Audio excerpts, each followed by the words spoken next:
On est pas mal là, finalement.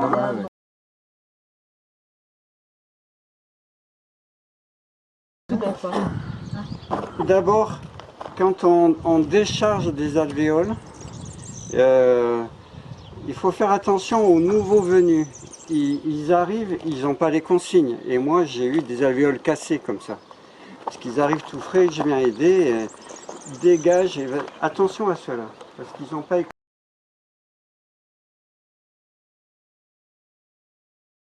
Donc une alvéole, les alvéoles c'est hyper solide. Il peut y en avoir 6 comme ça, 6 à 10 qui ne touchent pas le sol. Et on peut être hyper serré en chaîne et faire du plin et sauter tous en même temps. Le parquet est solide. Mais par contre, dans le transport, si vous prenez une alvéole comme ça et que vous la lâchez, elle casse. Les champs sont fragiles.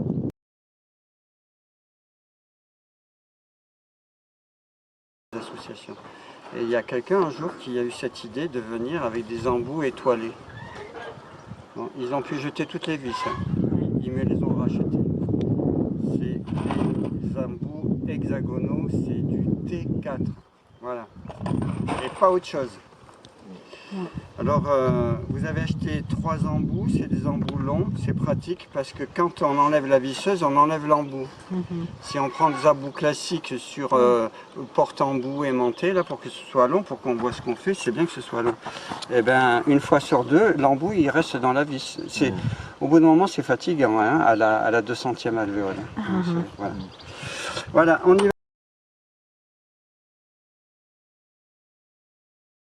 Je vous conseille de vous mettre en position 2 sur force 5 pour monter le parquet.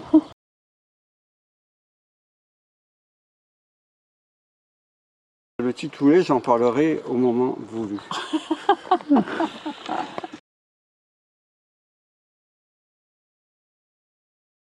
Voilà, vous êtes prévenus.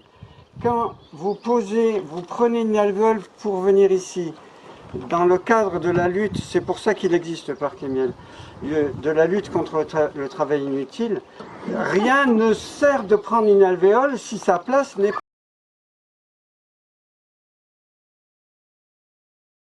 On peut mettre une alvéole de chaque côté. Alors maintenant les caisses, je ne veux pas les voir par terre, toujours sur le parquet. Les caisses, les visseuses, toujours sur le parquet. Et je ne veux pas de vis sur le parquet non plus, dans les caisses.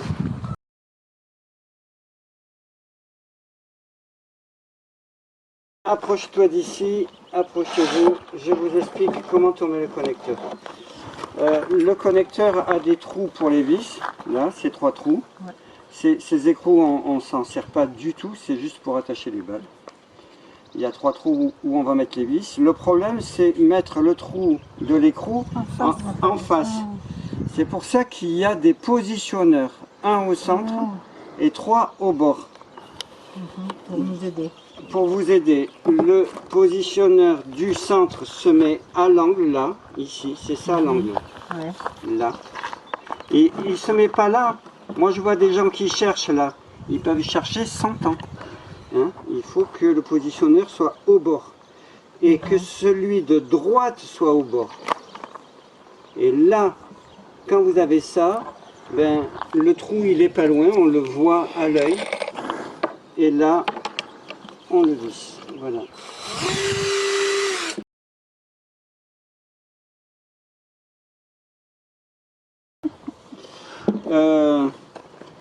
Au départ, on va créer une ligne. On va créer une ligne et cette ligne, on va la déplacer. C'est pour ça qu'au début, on va visser les vis complètement en force 5. Mais plus tard, quand on aura positionné cette ligne, ça là, je ne veux pas l'entendre. Il vaut mieux que la vis se dépasse du parquet, c'est pas grave. On les bloquera à la fin. Parce que une fois bloqué, on a du mal à bouger le connecteur pour mettre les suivantes. Chacun prend une caisse, une visseuse et essaie de faire la même chose.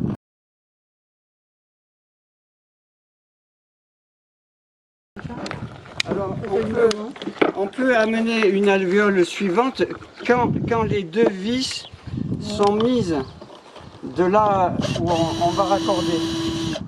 Si les vis ne sont pas mises, vous allez amener l'alvéole pourrie.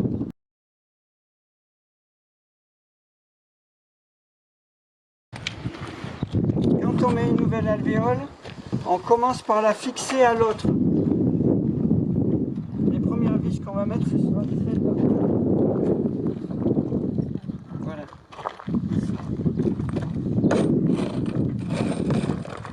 Ouais. C'est bien de ne pas éloigner. Là, vous...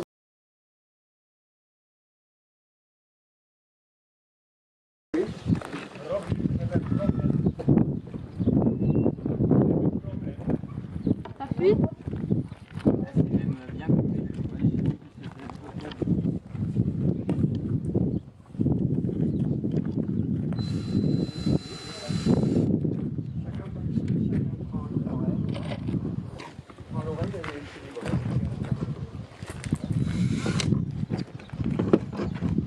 Si tu prends une oreille, si tu as deux, ça fait...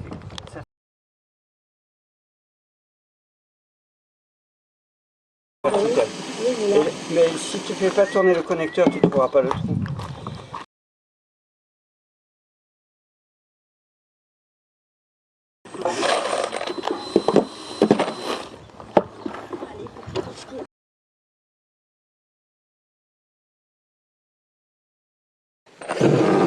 Alors, là, stop.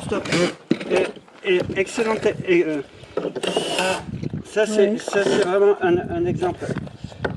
Une seconde, s'il vous plaît. Ouais. Une seconde. Pour visser une vis, vous rapprochez l'embout de la tête et vous n'appuyez pas sur la gâchette. Bizarre, hein? Vous n'appuyez pas sur la gâchette avant de faire un 6e de tour pour que l'embout aille au fond de l'empreinte. Ah oui. Parce que l'embout, il vous a coûté 10 €, la vis 25 centimes. Ah oui. Voilà ce que ça fait. Donc il faut vraiment faire un 6e de tour, être sûr chaque fois d'être au fond de l'empreinte.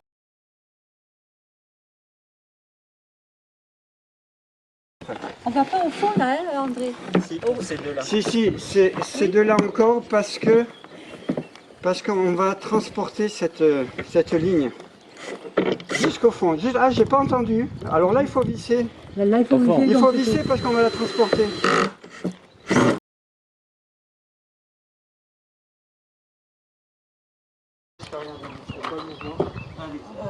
Eux, ils bougent pas. Non. On leur permet de soulever. Voilà.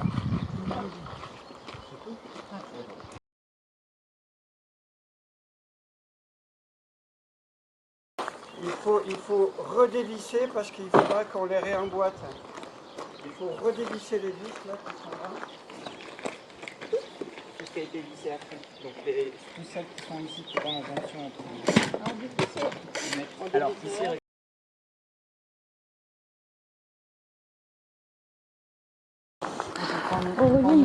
Qu'est-ce que tu es en train de faire là, André? Non, je ne fais pas le niveau. On ne fait jamais le niveau avec le parquet miel. Le parquet miel, il suit le sol. Là, je fais un alignement au cordeau. C'est mieux que ce soit aligné. Sur les petites surfaces qu'on fait, c'est pas catastrophique, mais c'est quand même mieux. C'est indispensable dès qu'on dépasse les 100 mètres carrés. Mais... T'as trouvé le feutre? Alors, là maintenant, on Deux lignes ou une seule? Ben, une seule suffit. Donc là, il faut aligner les vis au cordeau. Voilà. Il faut aligner les vis. Là, c'est pas aligné, c'est plutôt vers vous. Plutôt vers Rob. Là, on voit que c'est creux.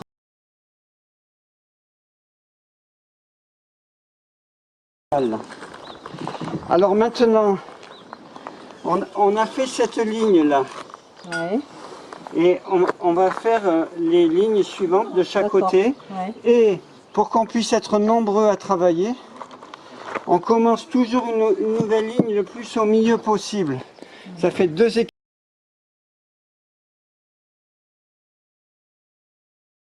Petit moment. un petit moment. Ouais. On met toujours les vis dont le connecteur est invisible. D'abord. Parce que vous allez travailler, vous allez bidouiller là, et celui qui va mettre la vis là, il va tout bouger pour ajuster. D'accord. Donc on met d'abord celle-là. Et si la vis, c'est pas terminé, ne travaillez pas. Sinon je vais avoir plus de voix. Si la vis n'y va pas, et seulement quand le connecteur est invisible, là je ne veux pas qu'on l'utilise. Oui, bien sûr. C'est seulement quand le connecteur n'est pas visible qu'on peut le chercher avec le titoulet.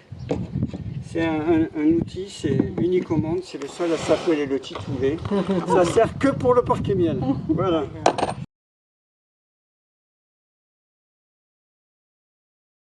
Parquet miel. Là, on ne sert plus rien. Plus rien jusqu'à la fin. C'est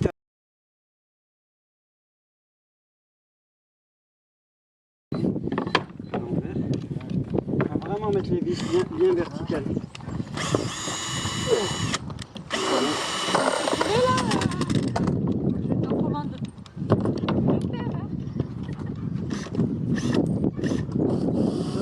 J'en ai là, hein. J'en ai.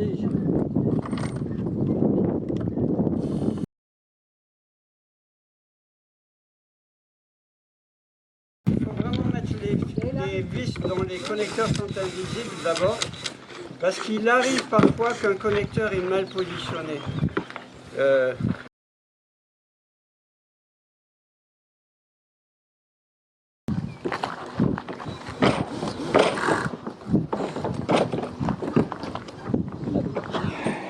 Je croyais que les alvéoles étaient fragiles, André. Tu donnes des coups de pied dedans, t'as le droit? Oui, on a le droit de donner des coups de semelle. Attends, là.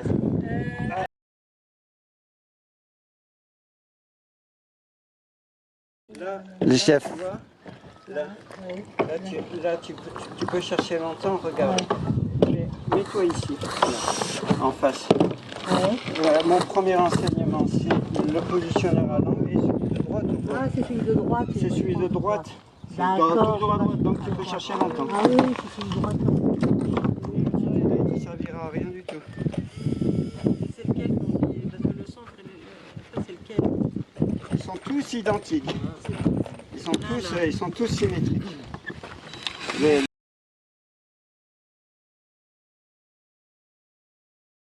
Un seul trou, il sert juste à couper la portée. Donc ceux-là, il faut les mettre avant de mettre l'alvéole. Oui.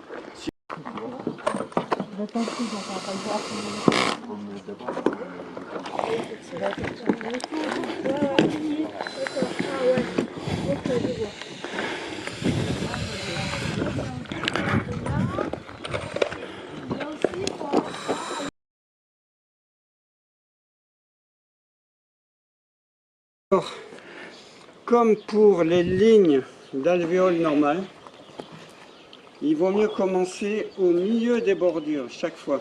Vous mettez une alvéole de bordure au milieu du côté pour qu'on puisse travailler après de chaque côté. Et c'est ça qui répartit le mieux les erreurs. Et on va finir.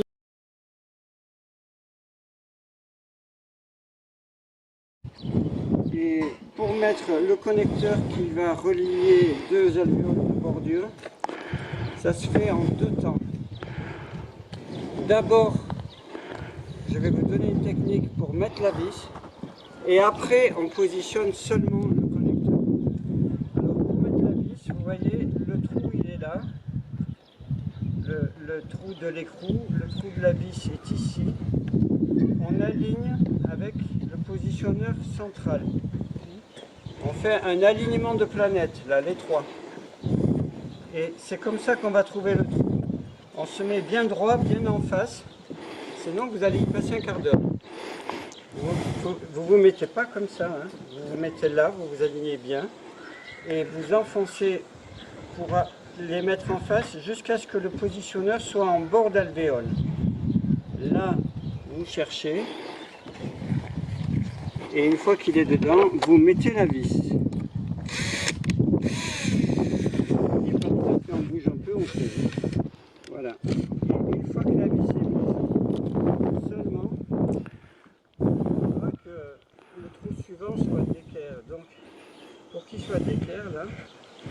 soit à sa place pour l'alvéole suivante, il faut mettre un pointu du connecteur dans l'alignement des calissons.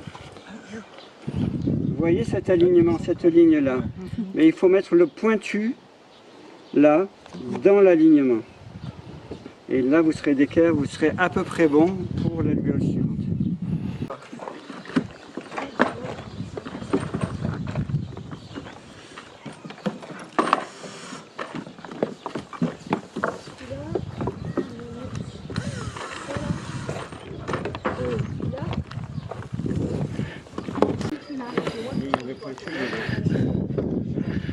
Et tu dis aux téléspectateurs, André, ce qu'il faut faire là? Comment tu as trouvé? Il faut mettre le pointu vers l'angle là. Ouais, non, mais je l'avais montré tout à l'heure.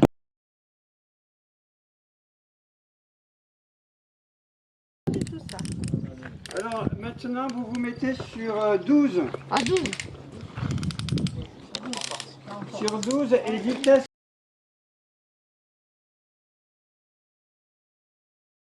Comprendre. Mettez-vous derrière pour bien voir ce qu'est une ligne. Moi je suis là, moi je prends celle-là. Alors, comme il y a toujours des vis qui sont liées au bord, il y a quelqu'un qui fait le bord. C'est pas le bord. Chacun fait que les endroits où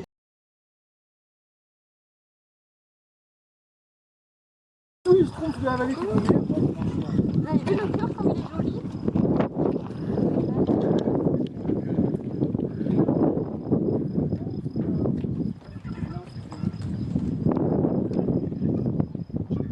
j'ai ma chérie qui C'est se joli met le marron. à faire du yaourt. Et puis elle dit à tout le monde, c'est pas du yaourt.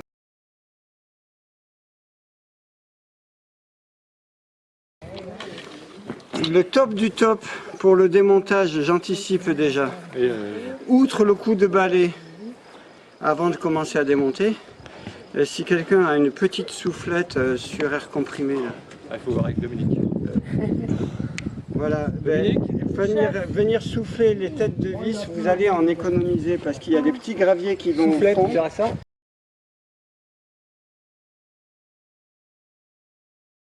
Voilà, là on montre comment c'est sanglé. C'est mieux de sangler les alvéoles par paquet. Là j'ai fait 2 paquets mais on peut en faire qu'un seul. Sauf pour les bordures d'angle là, les B3, les B4, les B2. On peut faire un petit paquet à part parce qu'elles sont trop spéciales. Et quand elles ont la même largeur, on peut faire un seul paquet et sangler le paquet en entier. C'est quand même mieux. Et puis pour sangler dans le camion, comme pour sangler le paquet, il faut que la sangle passe dans un creux là. Si vous passez là par-dessus, vous pouvez casser le calisson. Là, ça passe bien dans un angle. Et pour attacher dans un véhicule, je mets 2 sangles croisées de 1,5 tonne pour que ça ne bouge pas. Au cas où vous alliez louer ailleurs et rouler. Voilà, bon travail. Merci André. Salut.